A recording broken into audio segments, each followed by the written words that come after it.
As I do, there's some blankets there. Volunteering your time, skills, and kindness is becoming increasingly difficult in our fast-paced world.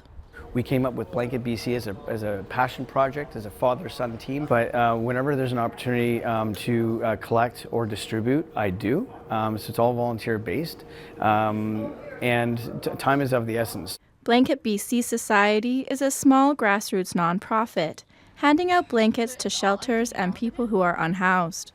Volunteers can be hard to come by, and they aren't alone. We're facing this kind of double-edged crisis where more people are reliant on those services, and yet fewer people are volunteering their time to support the delivery of those services in community. According to a recent Canada Helps Giving report, a significant amount of Canadians rely on charities for basic needs. Almost half of charities report an increase in demand, and most rely on volunteers to operate. Those kinds of tensions really need to be elevated, and we need to think about what's the kind of country we actually want to be building and contributing to. The tensions have inspired some organizations to get creative.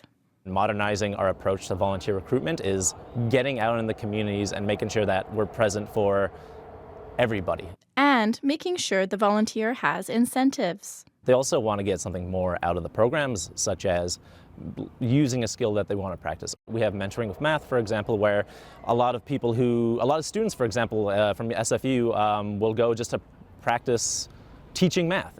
And for this volunteer, it all adds up to happy moments. It's one of the most rewarding things that you can do, just giving without sort of like expecting anything in return. But I think the world could always do with a little more kindness.